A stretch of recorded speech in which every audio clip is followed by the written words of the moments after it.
Sredina velikega srpana zaznamuje poseben praznik žetve, praznik plodnosti, ki ima izvor v predkrščanskih časih, ko je prav temu najbolj bujnemu in plodnemu delu leta kraljevala boginja Živa.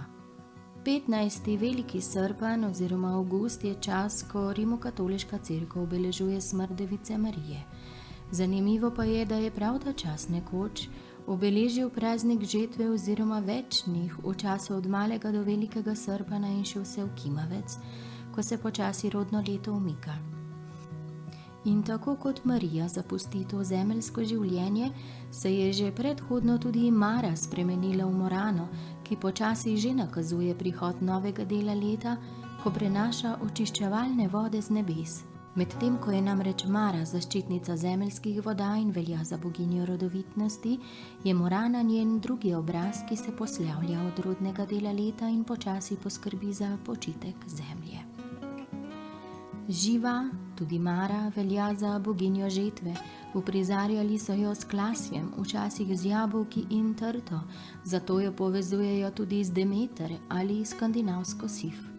Obenem pa obraz boginje Žive na višku svoje rodnosti predstavlja tudi veliko mater še starejših kultur, oziroma kar za vzhodne Slovane predstavlja Mokoš.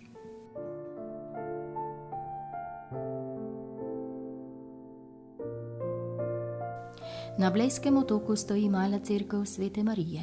Poleg starejše cerkve so našli temelje zgradbe, za katero domnevajo, da je bilo nekoč staroversko svetišče.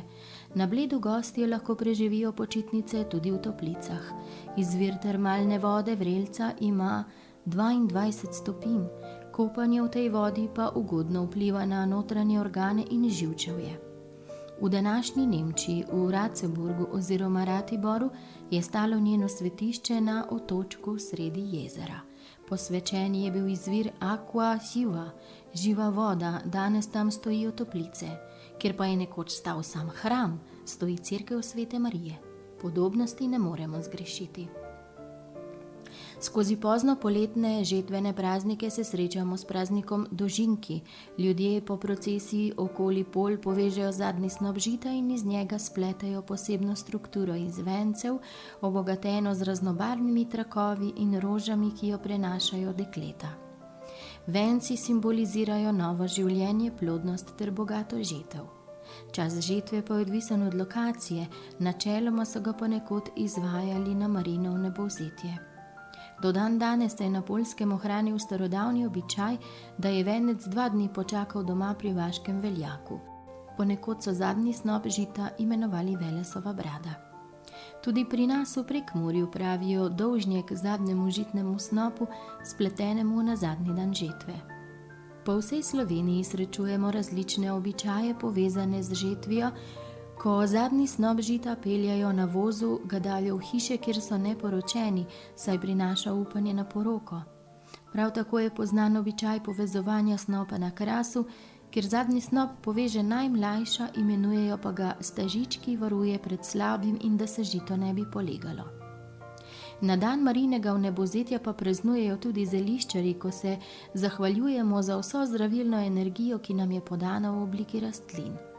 Iz kasnejših časov, ko se je praznik ohranil v novoverski obleki, izvemo, da je tradicionalno šopek najbolj množično vseboval te rastline: šentjanževka, koprc, brogovita, navadni vratič, pšenica, jabolko, dalija, sončnica, oves, mak, jerebika, zlata rozga, raman, meta, leska, origano in tudi druge.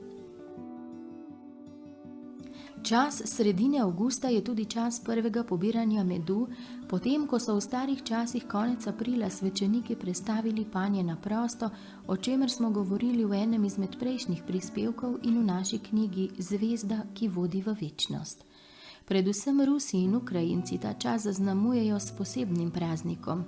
Značilne so procesije k vodi, kjer so se tako ljudje kot domače živali obredno skopali, da bi se očistili, lajšali zdravstvene tegobe ali zdravili neplodnost. Gre za praznik, ki ga je na podlagi starožitnosti nadaljevala pravoslavna cerkev, običaji pa so poznani tudi med južnimi Slovani. Ponekod obvelja mnenje, vera, da se po 15. avgustu oziroma velikemu srpanu ne smemo več kopati, saj postanejo zemeljske vode umazane. Gre pa seveda zgolj za simbolični prikaz, da se rodovitnost zemlje skupaj z vodo umika.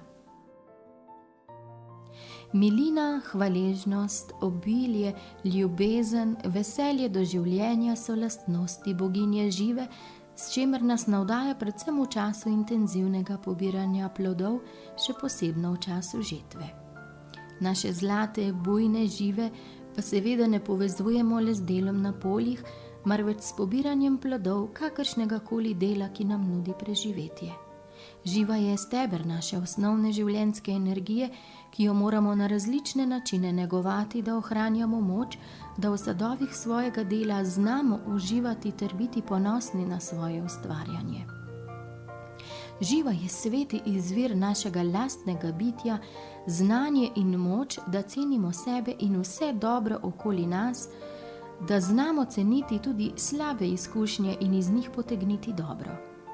Živa v nas spodbuja hvaležnost in zavedanje, da ni nič samoumevno, da nam je vsak trenutek le podarjen. Na nas pa je, kako ga bomo preživeli. Še več o običajih povezanih z žetvijo in o njihovem ozadju si lahko preberete v našem razširjenem članku, ki je na voljo v slovenskem in angleškem jeziku.